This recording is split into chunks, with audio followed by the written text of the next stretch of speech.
ఎడారిలో సెలయర్లు జూన్ 24. నా హస్తకార్యములను గూర్చియు నాకే ఆజ్ఞాపింతురా. యెషయా గ్రంథం 45:11.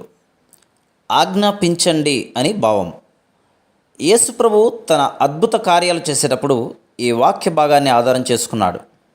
యెహోషువకి విజయ గడియలు సమీపించగా శత్రునాశనం సంపూర్ణమయ్యేలా తన కత్తిని ఆకాశం వైపుకి చాపి సూర్యుడా అస్తమించకు అని ఆయన ఆజ్ఞాపించినప్పుడు ఈ వాగ్దానాన్నే ఉపయోగించుకున్నాడు.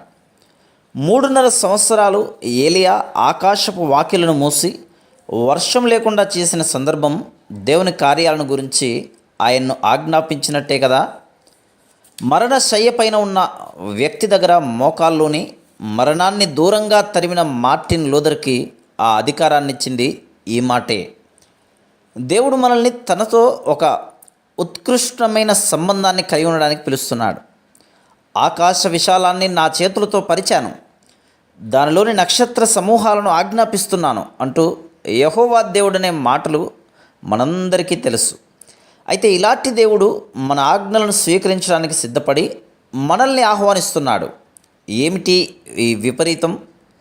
ఇలాంటి సంబంధం ఎంత ఆశ్చర్యకరం! దేవుణ్ణి ఆజ్ఞాపించడానికి మనకున్న అవకాశానికి నత్తిగా అవిశ్వాసంతో మనం చేసే సగం ప్రార్థనలకి పొంతనే అక్కడ.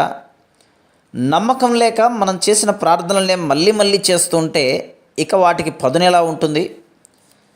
తన ఇహలోకపు అవతారంలో దేవుడైన యేసుక్రీస్తు చాలాసార్లు మనుషుల ఆజ్ఞల కోసం అడిగాడు. యెరికో పట్టణంలో ప్రవేశిస్తూ ఉన్నప్పుడు గుడ్డి వాళ్ళు ఎదురైతే తనకై తాను ఏమీ చేయలేదు.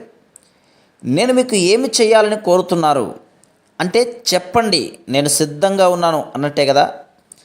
తన మహిమల తాలపు చెవిని సురేఫునికయ స్త్రీకి అప్పగించి నీ ఇష్టం, ఏం కావాలో తీసుకో అన్నట్టు యేసుక్రీస్తు ప్రవర్తించలేదా?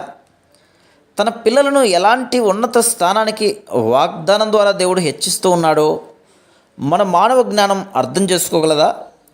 ఆయన ఏమంటున్నాడు? నా మహిమ ప్రభావాలన్నీ నీ ఆధీనంలో ఉన్నాయి, నా నామం చొప్పున నువ్వు ఏది అడిగినా నేను నెరవేరుస్తాను. కొండతో చెప్పండి, కడలిలో పడమని, గుండెలో శంక వదలండి, తండ్రి మాటని నమ్మండి, అడ్డమైన కొండల్ని తండ్రి పేరట అదిలించండి, హుంకరించిన అడ్డుగోడను తృణీకరించండి మౌన ప్రార్థనతో, నేలకూలిన బురుజుల్ని చూసి జయగీతాలు పాడండి, విశ్వాసంతో విశ్రమించండి. ఇత్తడి తలుపులు, ఇనుప గడియలు విశ్వాసి సాగిపోవడానికి వింతగా తెరుచుకుంటాయి. ఇది జరుగుతుంది, ఆధీనుడవుతాడు పగవాడు. విలువైన నెత్తురు తెచ్చిన విమోచన రాత్రిని పిలవండి, త్రిత్వం ఏకమై తెస్తుంది దాన్ని. ఇది జరుగుతుంది, నమ్మండి వాక్యాన్ని. అడ్డమైన కొండల్ని తండ్రి పేర అదిలించండి.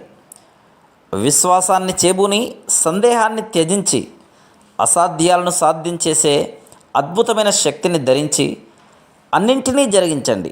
వాక్యంలో నిలబడి అడ్డమైన కొండల్ని తండ్రి పేర అదిలించండి. Praise the lord.